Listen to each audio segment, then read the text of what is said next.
1 year ago, I posted a video called Dante and DMC 4 Sucks, and ever since then, this video has been the bane of my existence. It's the most viewed video on my channel, and every day there's just a whole bunch of new comments. Some of them agree with me, some disagree, but the majority of them are just people shitting on me. And you know what? I don't really blame them. You know, good for them. But that's besides the point. Even though a painful amount of the comments are just people saying I'm bad at the game, there are actually a lot of valid arguments and criticisms of my video. So to celebrate the 1 year anniversary of this video, I'm going to be responding to the most popular and most common comments I got, and we'll see if any of my opinions have changed. Alright, so one of the most common sentiments that I got from the comment section is that I'm just bad at the game. You know, like comments telling me to get good and shit, and you know, like, they're not wrong. Like, if I really went and devoted the time to becoming a good Dante player, or even just a decent one, then I'm sure I'd enjoy playing as him a lot more. But this doesn't change the fact that his gameplay and combat is still flawed. I don't think that I should have to put hours into learning to play a character that you're forced to play as for 7 missions. DMC fans have a hard time realizing that not everyone in the community is a fucking cracked DMC demon, bro. Some of us are just normal people who like playing DMC games. Like, for example, I see a lot of comments that say shit like, oh, Dante and DMC 4 sucks, tell that to Don Gurry, and it's like, okay, if I ever get the opportunity to, then I will, and I doubt he will disagree with me. Like, this isn't the crazy clapback that you guys think it is.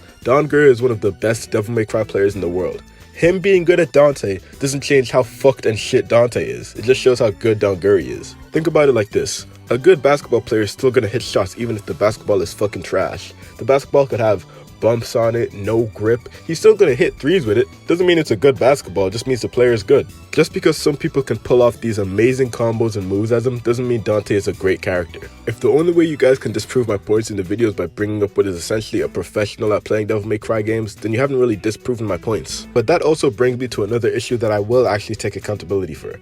I am just a casual player. I am not a Devil May Cry YouTuber, I don't study the game, I don't know like fucking inertia and all this other stuff. I'm a casual, I'll admit it. But at the same time, I'm also a casual that played DMC 5 and DMC 3 and had zero problems with them. I am a casual that has played these other DMC games and that has played other hack and slash games and can clearly see the blatant problems in DMC 4.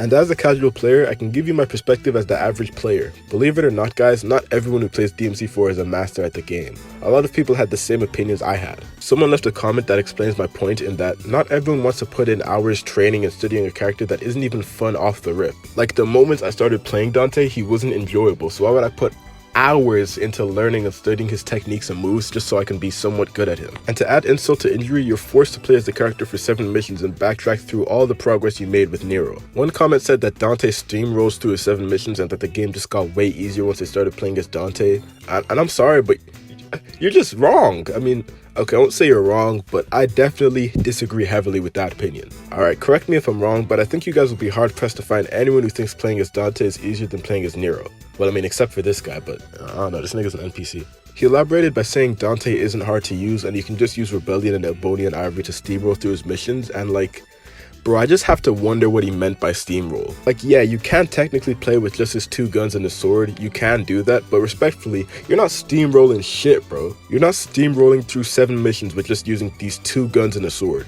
You'll take a long fucking time fighting simple enemies and you'll definitely struggle against the enemies that need to be attacked with specific weapons that you're not using.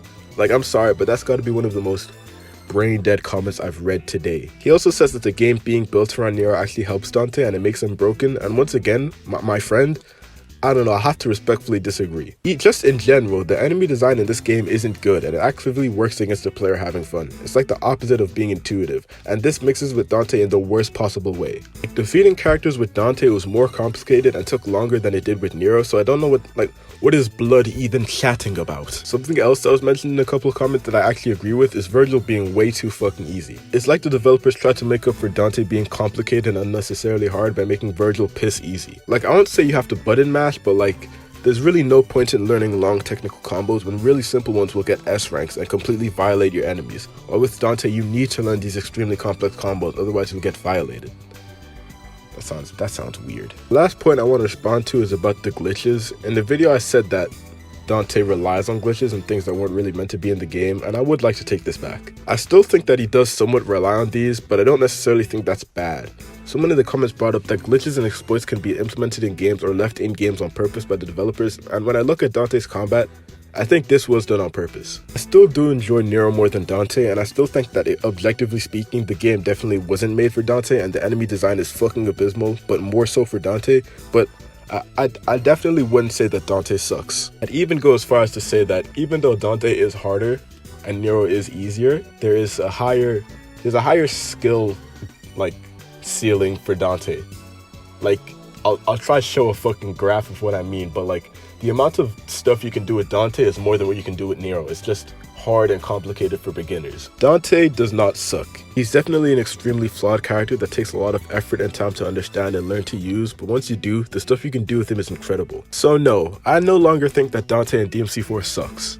I still fucking hate him though. Anyway, quick wrap up for this vid. I don't want it to reach 6 minutes. Yeah, this video is definitely gonna get a lot more hate comments because people are gonna like see the first 2 minutes and just shit on me, but who cares? It's been your boy Hugo Young, and I'll see you guys next time. Peace. Go watch my Final Fantasy fucking Type 0 video.